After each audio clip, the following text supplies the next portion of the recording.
Secretary of State for Work and Pensions, Pat McFadden, joins me now. Mr. McFadden, thank you very much indeed for your time this morning on GB News. Why did the Prime Minister appoint Peter Mandelson as our ambassador to the US? I think the reasons for the appointment are important for your viewers to understand. And the thinking behind it was that with a very political Trump administration, that a politician rather than a career Foreign Office diplomat was probably an advantage, and that someone with extensive knowledge of business and trade was also an advantage, because trade was going to be the critical issue with the new administration.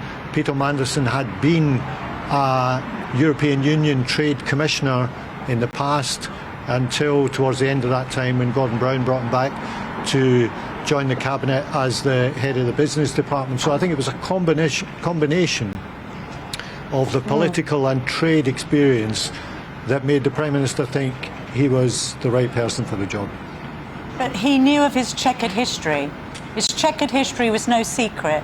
He had been twice fired from government, and the Prime Minister knew both that he had stayed in the home of a convicted paedophile while he was in prison in 2009, and they maintained a relationship with him after he left prison. All of this was known. So Peter Mandelson does have that checkered past, you are right. And when all these vetting documents come out, we'll see the extent of what the questioning and answering on that was. But I suspect that Mr. Mandelson told the Prime Minister there was nothing to this relationship, that it was much smaller than we now realise it was, and that he portrayed himself as some sort of victim of Epstein who'd been duped, rather than the reality of what we've seen in the emails that have been published in the last week or so. But it doesn't matter, does it, how Peter Mandelson justified the relationship? The facts of the matter are as follows. This is a man who had been repeatedly embroiled in scandals. He'd been twice fired from government. The Prime Minister knew that he stayed with a convicted paedophile while that paedophile was in prison, and then maintained a relationship with him afterwards. Doesn't really matter the nature of the relationship. He had a friendship with a convicted paedophile. You also, by your own admission, appointed this guy precisely because of his reputation for wheeling and dealing, being a prince of darkness, being a dark lord. And now our audience, the GB News audience, who, by the way, could work out Peter Mandelson in a matter of seconds, are meant to believe that the Prime Minister has been taken in. He had the facts in front of him, Mr. McFadden. But Peter Mandelson wasn't appointed from a position of disgrace or obscurity. He was an active participant in public life at the time he was appointed, a regular appearer on many TV channels. I don't know if he was on your channel or not, but certainly many others. He was part of the BBC's election coverage, for example, in the 2024 election, Chancellor of Manchester Metropolitan University, candidate to be the Chancellor of Oxford University. This isn't someone who had been hounded out of public life because of this checkered past. And I think we are looking at this to some extent with the knowledge of what's been exposed in the last week, as though all of that was known at the time. Now, I don't know exactly what the exchanges were in the vetting process. But all that needed to be known by the Prime Minister. The Prime Minister constantly reminds us that he was the former Director of Public Prosecutions.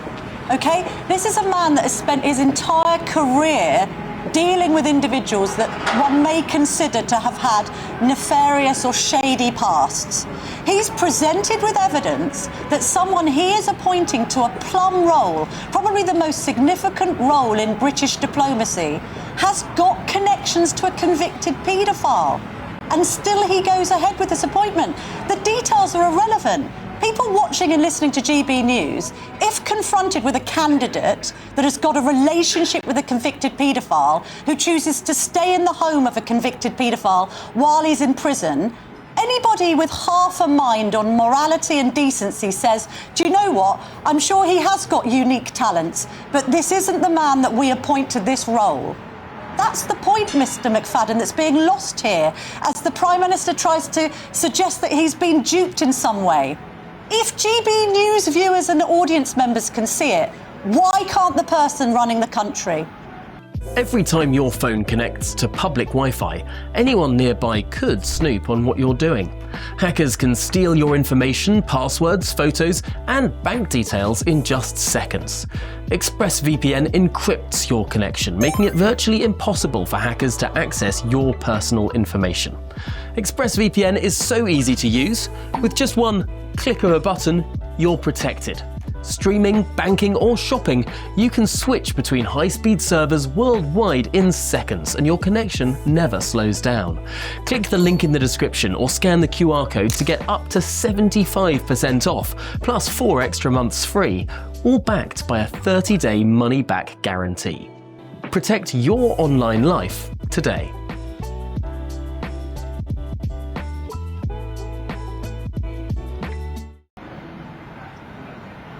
Well, as I say, he wasn't plucked from obscurity and disgrace, and I don't think that's how it was viewed at the time. I think the Prime Minister's acted in good faith throughout. I think Peter Mandelson has put him in a very bad position. When more information came to light last September, he very quickly fired Peter Mandelson.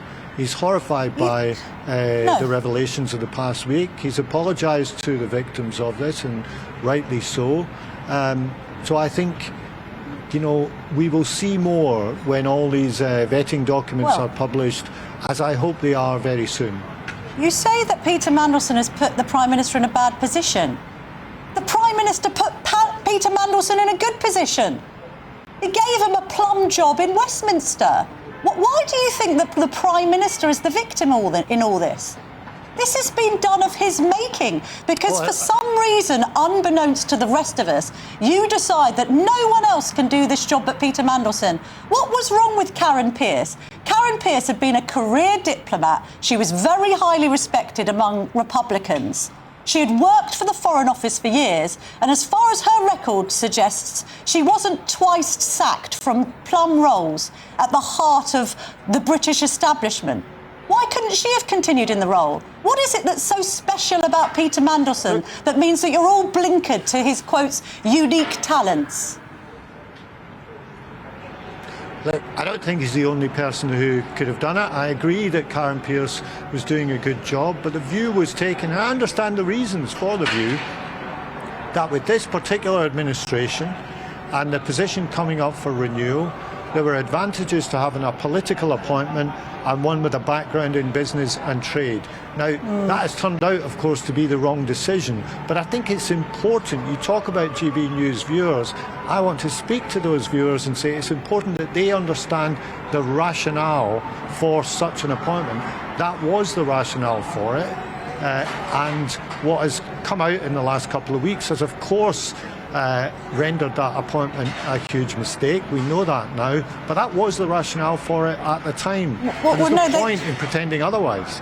No, they think that the rationale for it was because the Prime Minister was having to keep the Blairite wing on side, and that actually this man who stands on the steps of Downing Street and talks about providing a government of service actually appointed Mandelson in a very self-serving manner.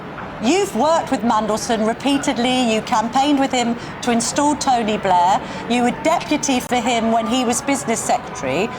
What did you know about any affiliations with Jeffrey Epstein at that point, Pat McFadden, back in 2008 when he was appointed by Gordon Brown?